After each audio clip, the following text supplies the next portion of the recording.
Hey everyone, I'm your host Courtney O'Steen and you're watching The People Project. Don't forget to like and share this video with someone that you think could find it valuable. Thank you to the incredible individuals who have made this series possible. Without you, there wouldn't be a project.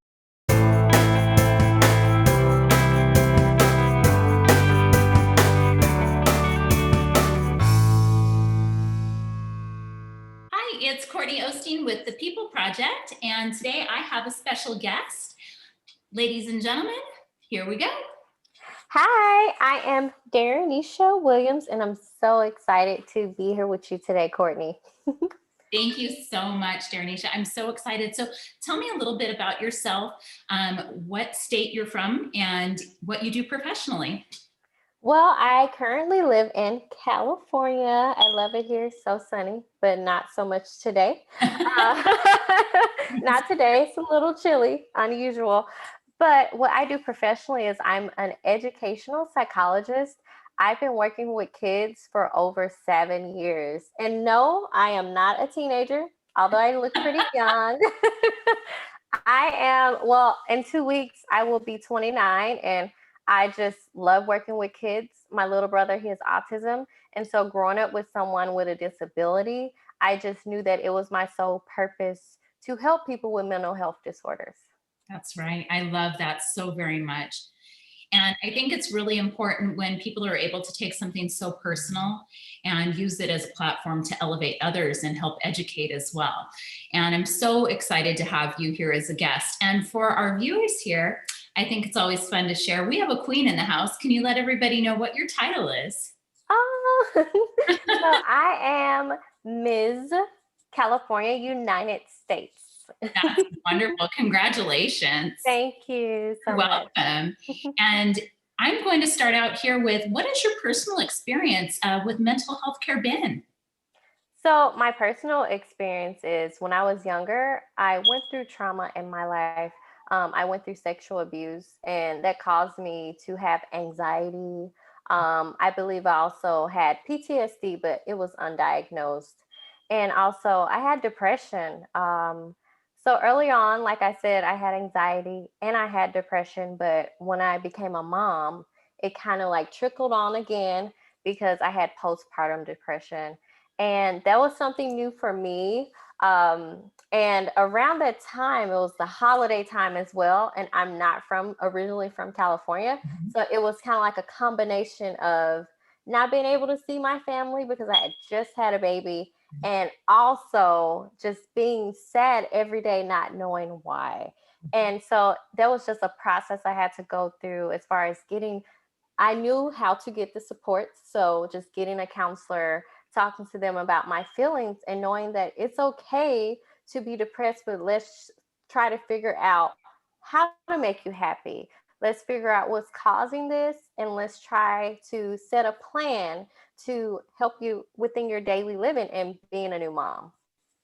That's right. And I think so many people forget what it's like to be a new mom. We have so many things thrown at us kind of all at Yes. once.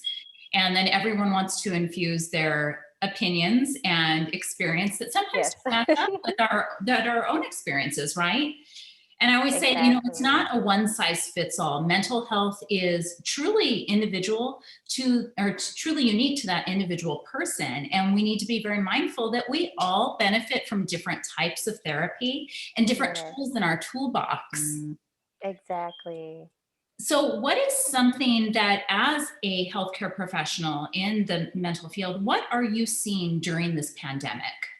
So as of right now, I'm seeing a lot of our kids, they have so much anxiety, and they have so much depression. And that's because they're lonely, they miss their friends. And if you don't have a plan as of right now, I know, Courtney, you have a plan, which is so great. I saw that your son, and he meets up with some of his friends, and that's what helps them, right? And that's such a great plan to pick those partners, those power partners, because they have their little group together, and that's their plan. And I love that. And I just want to praise you for that right now, because I think that's such a great plan. Oh, I appreciate that so much. At the very beginning of it, I know parents were a little bit nervous. There's three boys in the pod, Mhm. two of them being Peyton's friends, and the third, of course, being Peyton. And Yes. at first, there was this hesitation, like, how are we going to do it? How do we make sure we're being safe? How do we make Mhm. sure we're being accountable? But at the end of the day, it was, how do we make sure that these young men that are Yes. going to be in high school next year, how do they see that we're showing up for them? How do they Yes. see that we're caring for their mental health as well? Because I lost my father-in-law almost 13 years ago to suicide. Mm. And I know that there can be some really scary opportunities for Yes. people when they're with themselves that already are in a dark mental place. And knowing, I think yesterday they released that suicide calls to the hotline were up Mhm. 3,000%. Yes. That is a devastating number. And that's a number that we shouldn't see. And we need to figure out different ways and better ways to stay together, right? Exactly. And sometimes at the very beginning of the pandemic, that message, I think it was, what was it? Alone Together. Oh yeah, alone together. It really rubbed me the wrong way because I Mhm. thought, for somebody who already suffers from separation anxiety, or somebody who Yes. has mental health care issues with anxiety, and their coping techniques aren't there because they haven't learned, or Exactly. maybe this is just too overwhelming for them, Mhm. then what does that mean for that person? How does that let them know that they're loved, valued, and respected? Exactly. So, what tips can you provide for our viewers at home in case they're curious, like, how can I help my kids, or how can they help themselves at home? Yes. So I have great tips for helping yourself. Um, One great tip is going outside, getting exercise, right? Going outside is okay. As long as if you want to go with a couple of people, it's fine. It is okay as long as you social distance, wear your mask. You can even breathe in some fresh air in your own little area, but go outside, get that sunlight. It's going to help you. Also, journaling. Journaling is so great. It's such a great resource. I used to journal when I was younger and I used to write poetry. I never knew that there was a way for me to cope with things. And I can tell you, I looked back at one of my poems when I was 13 years old, and I could just feel and see the pain that I had, right, at that time. But just knowing that I let it out and I let it out through words on a piece of paper, that is what helped me. And that can help someone else too. And also spoken word, right? If you're not into writing it out, how about just talk about it? It's fine. Do a spoken word or go and see a counselor as well. And I know right now we're at hard times. And if you can't see a counselor, there are so many different hotlines, right? We have the suicide hotline if you're thinking of suicide ideation or thinking of anything as far as harming yourself. But if you just want to talk to someone, there's this great website called 7 Cups of Tea. Yes, I found out about this in 2014 when I was in grad school and I came and moved out to California by myself, being so courageous. And I didn't have any families and friends. And I'm like, I need to talk to someone. And I was just Googling, searching around, and 7 Cups of Tea is what I found. And they help people with mental health issues. If you just need to talk to someone about a problem, anything, you can go on that hotline, you can call in, you can go online, and there's also an app for 7 Cups of Tea. Really? Another resource. Yeah, it's an app. That's You can wonderful. look it And up in the App Store. is there a cost associated with 7 cups of tea? Or No, really? no, it's not. It's all free. If you do want more of an intensive type of counseling, such as from like a licensed clinical social worker or a Mhm. marriage and family therapist, then there is a cost, there is a fee. Okay. But as far as talking to someone for comfort, talking to someone because you're anxious, that is free. It's all free. And all of them are trained. They're trained listeners. And I know this because I was a trained listener before I became a psychologist. That's such a wonderful resource. So, just to recap for our viewers, there are Yes. three easy things that you can do. One, go outside, right? Yes. So, that's a wonderful opportunity. Breathe in that fresh air. And I know so many people get really nervous. My mom was actually sharing with me the other day, she's a city employee. Hmm. And she was talking to somebody on the phone, and the woman had explained to my mom she hadn't been outside for almost a year since the pandemic began. And my mom said, I encourage you even just to go for a little walk around your neighborhood and have the opportunity just to maybe see another face. And she said, I don't know if I can do it. And my mom says, my biggest concern is that you become agoraphobic and that you don't have the opportunity to connect with other people, that you have this fear of the unknown and this fear of the outside. And she called my mom back later that day and said, thank you for telling me that. I went outside. And she's like, I just took a little walk, but it made me feel better. And I thought, that simple tool, right? One, go Yes. outside. Two, journal your thoughts and or do it verbally. And then three, the 7 cups of tea resource that you provided for us is Yes. such a great tool. And guys, it's free. So take opportunity to be able to connect. And I think a lot of people need to remember, I know culturally, at least in my home, my dad's biggest thing was therapy is a form of weakness. Only weak people would show up. Yeah, And when I speak to people, I tell them it's actually quite the opposite. I think it it's is. the biggest form of bravery is to say that I need help, but then to be raw and authentic with somebody. Yes. And that was when my real magic and healing happened as a survivor of child Right. abuse, because you bottle it all up and then you don't know any techniques. You have no tools in your toolbox. Exactly. So, at least for me, I started destroying everything. You start destroying friendships, you start destroying Yes. relationships. And it's just all of the things that have been built up in you over the years, they need to escape. And that's when I learned things like journaling. Being active is a very good one for me to burn off, extra energy and Exactly. negativity, right? And then for me, the third important thing was changing my circle, who I was around and with, Yes. because we know we're the sum of the 5 closest people we hang out with. And if you're around people that are just really negative energy, and this even goes with family members, you guys, I tell you, Exactly. if it's not fitting, step away from it. Doesn't mean you can't regroup and come back and revisit Hmm. it, but sometimes you just need to separate your heart for a little while and know that, that's not for me at this moment. Exactly. I agree. I love you so much. Now, I'm curious, is there a resource? You provide us with a lot of resources for phone numbers, but is there Hmm. something in particular that you would say is your go-to resource for somebody who's looking for some assistance or help? Yes. So I actually have a personal resource myself, and it's me.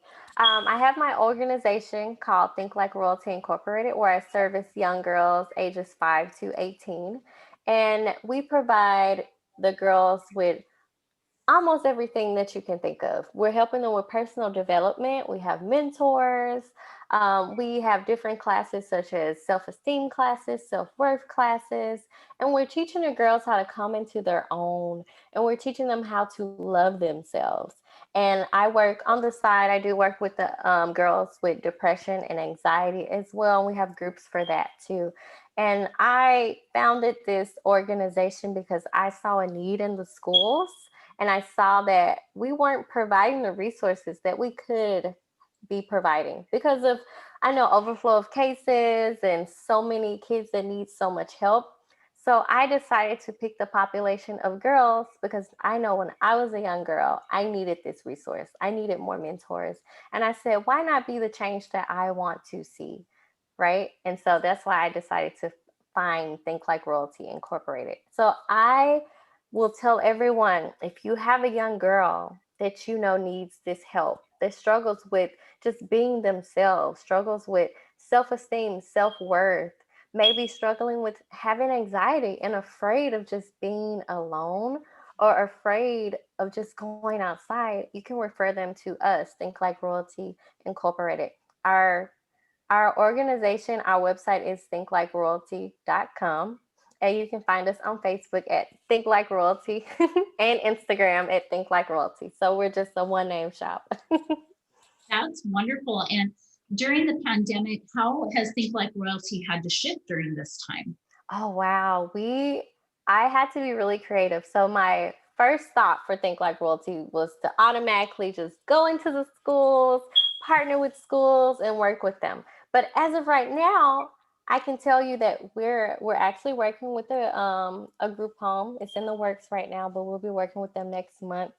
And we've started. I actually reach out to my family members, friends, and posting on social media. I've gotten just a whole different group of girls that I didn't even think I would have from just word of mouth. And we create our groups, and we have our groups on Zoom. So it's so amazing to just see. I have kids that are in Nevada, Mississippi, originally from where I'm from, Florida, California, all different types of areas in different states. So I'm just really proud of that and happy that other people from different states are reaching out and they want help. I think that's so wonderful. And I love what you're doing. And I think that's one of the reasons I'm drawn to is we serve a similar need, Yes. right? And that's those young girls. And I always say we need at least one person who believes in us from the deepest part of their soul to show us that we're capable. Yes. There's so many times that we're told that we're not, and we're not good enough. And, you know, because you're a girl, you can't. And I'm like, hey, I'm a CEO. I decided Exactly. you know, and I remember being told, well, you can't do that because you're a girl. Well, for me, it's been that burning desire. Well, let me show you 7 ways that I can, right? But I know not every little girl feels that way. Yeah. So it's our job to reach out to them and make those connections. So again, you can connect on thinklikeroyalty.com. Take those resources that are available to you and join in some really healthy and good conversation and activities to engage yourself. What has been the one takeaway from the girls? Because I know they always teach us so much. What have you learned from working with these young ladies? I have learned to just listen to what they want. I have so many great ideas, right, that are in my mind. But sometimes when we get into our groups, you can plan, right? You can plan for days, but it's what they want. You have to listen to them. And I always fill out the Zoom room. I always fill out the Zoom room. And if I see that all of my girls aren't feeling up to the activity, I'll stop it and say, hey, let's just talk. What do you want to talk about? What are we going to do today?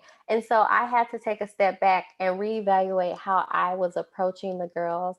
And basically, some days it's not going to be planned how I want it to be, but they're going to get more out of it if you help service them in the area that they need. So, yeah.